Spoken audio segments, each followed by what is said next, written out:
People, it's Joe on Leeds TV and it is time for your Leeds versus Middlesbrough pre-match chat. It's a very, very good game, one I'm really looking forward to. As you can expect, as you all know, I live in the northeast. A lot of my friends are Boro season ticket holders, not that they're going much this season, and it's a really big one for me because, like I say, they're not doing great. They're in a relegation dogfight, and hopefully we can get a positive result on Saturday and I can rub the salt into the wounds a little bit more. But before we get into the video, please smash a like, please share, subscribe. Thank you to all those that watched the watch along, and loads of positive messages on the back of it.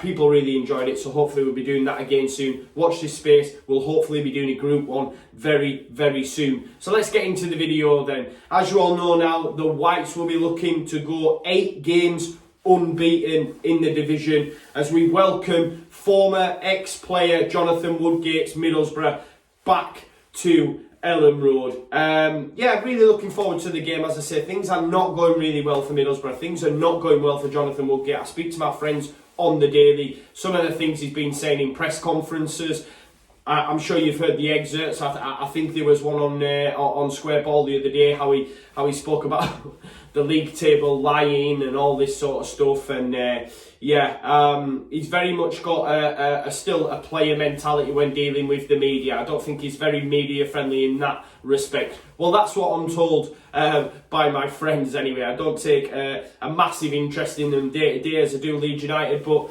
yeah, they're not really enjoying it at Middlesbrough at this moment in time. But let's move on to Leeds United. So the press conference was today, and as per, Bielsa gave us an update on injuries. It's just a continuous theme, it seems to say, be under Bielsa's tenure. I don't think we've ever had a full bill of health, have we really? But he gave us updates ahead of the clash on the likes of Eddie Nketiah, Adam Forshaw, and of course Tyler Roberts. Tyler Roberts was brought off mid-game against Reading, as we all know. I think it was Costa that was brought on, who was fantastic, by the way. But yeah, Tyler Roberts came off. Didn't want to come off. It was quite interesting, but they said as a precautionary matter, we'll take him off, and he's now going to miss this game as well. So it was in the best interest of the player and obviously the team. And as Bielsa said in the press conference, to quote him, Roberts cannot play this weekend. Nketiah is trained and he looks decent and will probably play tomorrow in the under-23s. I think we play Huddersfield. Andy Hughes is Huddersfield. And yeah, I did say that before. I think we'll see Eddie in the under-23s before we see him playing for the first team. Forshaw, again, not available yet. It was an interesting Instagram story that he put out this morning saying ready to go at Thorpe Arch. We all thought, well, I thought he'd be ready to go. Then Bielsa comes out and says really he can't say when he's going to be healthy. He's unsure. So it's a really interesting one with regards to Adam Forshaw, what is actually going on there. It seems to be a bit of a conundrum. On to Roberts then, the fact that he won't be playing on Saturday, for me, in terms of lineup wise, it's still going to be the same, but all I would like to do is just move Hernandez into the 10 and Costa back out on the right. I don't think you can drop Costa after the last performance. I thought he changed the game, along with Alioski. But Harrison's not coming out of the side. There's another goal to his list this season, and the way he started the move and finished it against Reading, he's not going to come out. So Alioski isn't going to come in. But I think if you are going to change it, well, you're going to have to, because Tyler Roberts is injured. For me, you bring Costa back in on the right and put Pablo into the 10. I mean, they'll probably just both play on the right and Pablo come inside anyway. It is what it is. Sometimes I find it hard to keep up to date with Bielsa's tactics. But yeah, I think bring Costa in and he could really cause problems for this threadbare Middlesbrough defence, and we'll touch on Middlesbrough now. So Middlesbrough 20th in the league, then got their first win in quite some time on Tuesday night against Barnsley. Only won 3 all season, drew 8 and lost 7, scored 15 goals and conceded 23, which is very unusual for a recent Boro side. If you think back to this time last season, they were up there in the top 6. They had Tony Pulis and they weren't shipping many goals. That's all changed though. A key point for me, the fact that they have only won 3 games, and all them wins have also come at home. No victories away from home this season for Middlesbrough. All won 1-0 and all not against great opposition for me. So it sort of tells you where Middlesbrough are at. Look, they won against Wigan at home. Wigan don't win away. They won against Reading at home. Yes, Reading on recent performances are decent, but that was during the slump that Gomez had. I think they lost nearly 7 games. Middlesbrough at the start, they lost to Middlesbrough and then went on to lose 6 or 7, I think. So, and then Gomez is sacked. So that gives you an idea of why they won that game or why they were able to compete. I think they played the Reading team that we played on Tuesday. They don't get that win. And then, of course, most recently, they beat Barnsley, who are bottom of the league, won 1 all season, and that was at the start of the season against Fulham on opening day. And even in that game, at home, by the way, at home, they only had 36% possession against the bottom of the league side. So, yes, they've won 3, but even them wins, look, it's 3 points on the board for each on 9, but they're not against great sides. So, in terms of threat from Boro, it's not great reading for them. It's not great reading for them, let's be honest. And I mean, even on whoscored.com, I know it's not the most reliable of sources, but it shows you strengths, weaknesses. Middlesbrough have no strengths. And a lot of that's to do with the fact that Woodgate's in this feeling out process. He's trying all sorts of different formations, players in all positions. I mean, we'll touch on the danger men now. I mean, it's not really a danger man. It used to be. But Johnny Howson is their top assist maker this season with 3 assists. He's now playing on the right of a back 3.